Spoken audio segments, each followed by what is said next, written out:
અમરેલી જિલ્લામાં પાટીદાર સમાજની યુવતીને આરોપી બનાવવામાં આવી, ત્યારબાદ તેનું સરઘસ પણ કાઢવામાં આવ્યું અને આને જ લઈને વિવાદ વકર્યો છે। આ મામલામાં પાટીદાર સમાજના નેતાઓની નારાજગી પણ જોવા મળી રહી છે। વિપક્ષ દ્વારા સતત આ ઘટનામાં સરકારને આડે હાથ લેવામાં આવી રહ્યા છે, સવાલ ઉઠાવવામાં આવી રહ્યા છે અને તે વચ્ચે વાત કરીએ તો પાટીદાર સમાજના મહિલા અગ્રણી અને ગુજરાત વુમન રાઇટ્સના પ્રમુખ જિગીસા પટેલનું પણ નિવેદન સામે આવ્યું છે। જે નિવેદનમાં તેમણે અમરેલી જિલ્લા પોલીસ અને ધારાસભ્ય કૌશિક વેકરિયા સામે આરોપો કરતા આડે હાથ લીધા છે। ઘટનામાં જે રીતે જે સમગ્ર મામલો સામે આવ્યો હતો ને એવી પણ ચર્ચાઓ અને આરોપો લાગી રહ્યા છે કે જે પાટીદાર સમાજની યુવતી છે તેને રાત્રિ દરમિયાન પોલીસે તેની ધરપકડ કરીને ત્યારબાદ તેનું સરઘસ પણ કાઢવામાં આવ્યું અને આ સંદર્ભમાં જ જિગીસા પટેલનો ગુસ્સો સાતમા આસમાને જોવા મળ્યો છે અને તેમણે કહ્યું છે કે જે રીતે યુવતીનું સરઘસ કાઢવામાં આવ્યું છે તે ખૂબ જ નિંદનીય બાબત છે। તેમણે કહ્યું કે યુવતીનો વાંક શું હતું, શું તેણે કોઈ ગેરકાયદેસર પ્રવૃત્તિ કરી છે? તે એક ભાજપના નેતાના ત્યાં કોમ્પ્યુટર ઓપરેટર તરીકે નોકરી કરતી હતી ને તેના ત્યાં લેટર ટાઈપ કરવાનું કીધું ને તેણે લેટર ટાઈપ કર્યો તો પછી આ પ્રકારે તેને પણ આરોપી બનાવીને આ કૃત્ય કર્યું છે। તેને મામલે અમરેલી પોલીસ ઉપર પણ તેમણે ગંભીર આરોપો કર્યા અને કહ્યું બુટલેગરો છે તે આ પ્રકારના ગંભીર કૃત્યને અંજામ આપ્યા બાદ પૈસા આપીને છૂટી જતા હોય છે। પોલીસ અને આવા અસામાજિક તત્વો છે, ગુનેગારો છે, તેમની મિલીભગત પણ જોવા મળતી હોય છે અને આ મામલામાં જ્યારે આ યુવતી સાથે આ ઘટના બની છે તેના કારણે જિગીસા પટેલે ધારાસભ્ય કૌશિક વેકરિયાને પ્રહાર કરતા શું કહ્યું તે સાંભળી લો। નમસ્કાર, હું છું જિગીસા પટેલ।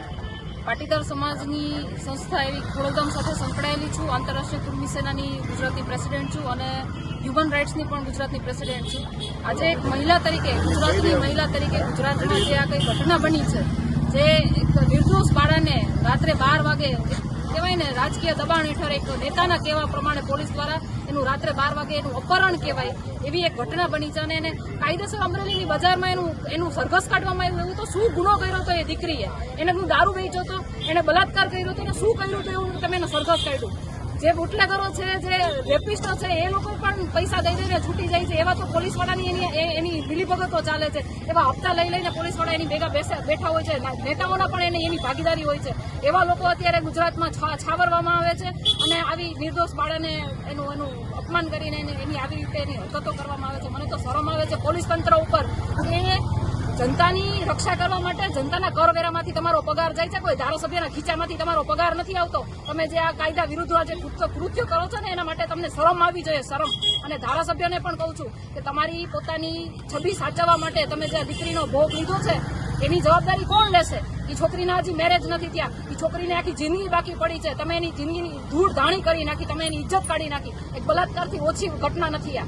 તમે આ દીકરીની જિંદગીની જવાબદારી કોણ લેશે? કૌશિક વેકરિયા લેશે કે કાલે મહેશ કસવાડા જે કૌશિક વેકરિયાનું ઉપરાણું તાણતા હતા એ લેશે?